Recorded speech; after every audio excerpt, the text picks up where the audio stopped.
Don Luis González Posada, ex canciller de la República, está en contacto con Radio Nacional del Perú. Doctor González Posada, buenos días, gracias por atendernos como siempre. Esperamos ya que esté mejor de salud. Hola, hola, buenos días, gusto de saludarlos. ¿Cómo está usted? Bien.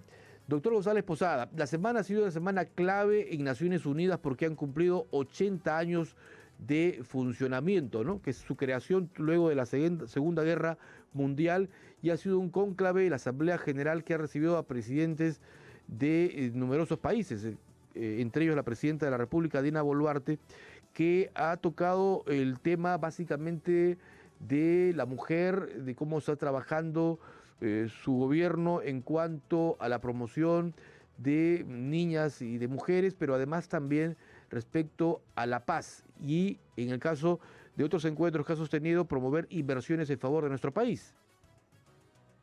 Mire, ha sido un buen mensaje. Ujú. Yo diría que el mejor de los mensajes que ha lanzado la presidenta en los foros internacionales. Y lo Ajá, digo por lo siguiente, a ver. ha definido su posición sobre temas sustantivos para el hemisferio, como la defensa de la democracia, Ujú. de la libertad, de la prensa y de los derechos humanos. Eso es muy importante señalarlo como política de Estado. También su rechazo firme a la violencia y a lo que llama ideologías del odio, es Ajá. decir, de aquellos grupos o sectores que impulsan el aniquilamiento del adversario y la violencia en conjunto. Un tercer tema que debo destacar es sus respaldos a las Fuerzas Armadas y a la Policía del Perú.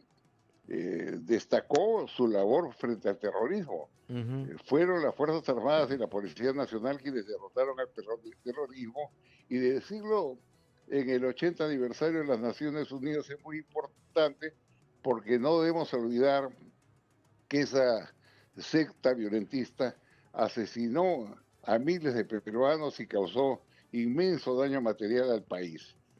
Yo diría que también hay otros puntos destacables en el mensaje de la presidenta, Ujú. ¿no? La denuncia de la existencia de una organización transnacional del crimen.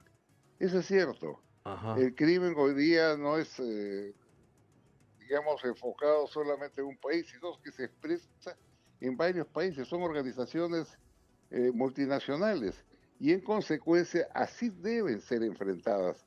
Yo creo que si algo debió decirse también era la necesidad de construir una plataforma para organizar a los estados a través de un servicio de inteligencia y de operativos conjuntos para atrapar a los delincuentes. Lo hemos visto en este último caso de la coordinación entre la policía del Paraguay y del Perú, que ha dado buenos efectos. Entonces, colocar al crimen transnacional en esa categoría es importante, como también calificarla como terrorismo. Ujú. Eso es terrorismo, es causar terror, y yo creo que ahí debe haber un ajuste en la legislación nacional para que, digamos, consolidemos legalmente esas apreciaciones. Y por último, yo creo que ha sido correcto aprovechar el foro para decir que el Perú es un país no solamente democrático y Ujú. defensor de los derechos humanos, sino que ha tenido un crecimiento importante del 3.3%, una inflación menor al 2%, nuestra moneda comparativamente con el dólar no solo ha sido estable, sino favorable a nosotros, y unas reservas internacionales netas de 88.000 millones de dólares Sí. sumados a inversiones masivas. Yo creo que todas estas cosas hay que decirlas para proyectar el perfil de la nación ante la comunidad internacional. Ujú.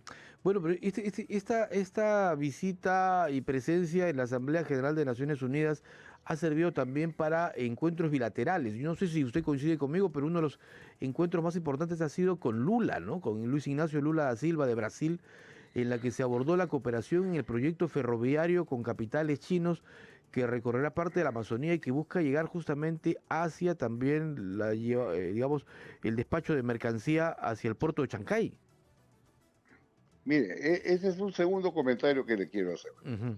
Cuando usted va a estos eventos, lo importante a veces no es el discurso, sino, digamos, los trabajos que se hacen diplomáticamente entre los presidentes, los llamados encuentros bilaterales. Ujú. Hay varios encuentros bilaterales. Ha trascendido naturalmente el de Brasil, que ojalá que se concrete, sería, digamos, un gol de media cancha a favor del Perú, porque daría una mayor potencia a nuestras relaciones con China y también con el Brasil utilizando adecuadamente el puerto de Chancay. No sé qué otros encuentros bilaterales han habido. Me imagino que deben haberlo hecho. Entonces, en resumen, yo creo que ha sido una buena Ujú. presentación de la jefe de Estado, que no hay que mezquinarla, y lo digo Ajá. porque a veces somos muy mezquinos, ¿no? En nuestros enojos y odios. Ha sido una buena actuación Ujú. y la debemos saludar y felicitar por eso. Ajá.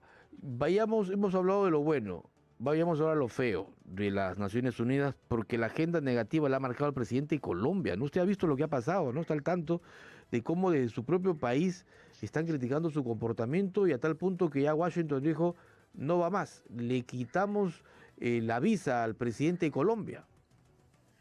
Bueno, Petro es un conocido borrachín.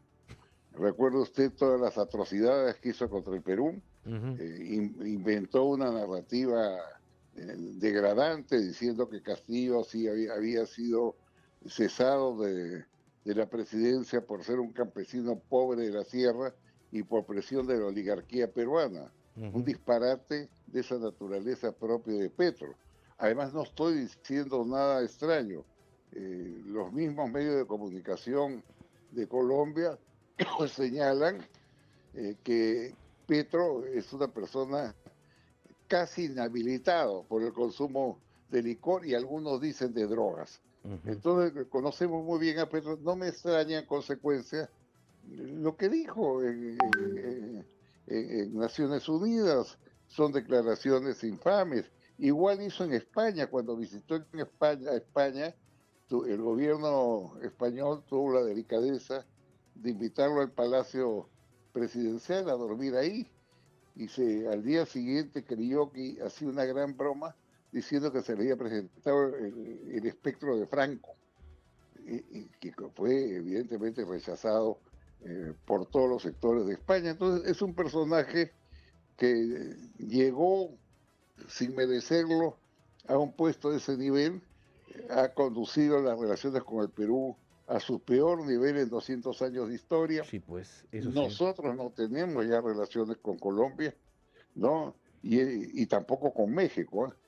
Así que esperemos el tiempo para que esas relaciones se reconstruyan con dos países hermanos de América Latina. Perfecto. Don Luis González Posada, como siempre, muchas gracias por su participación esta mañana aquí en Radio Nacional. Ha sido un gusto conversar con usted. Un abrazo, muchas gracias. Éxitos. 8:56.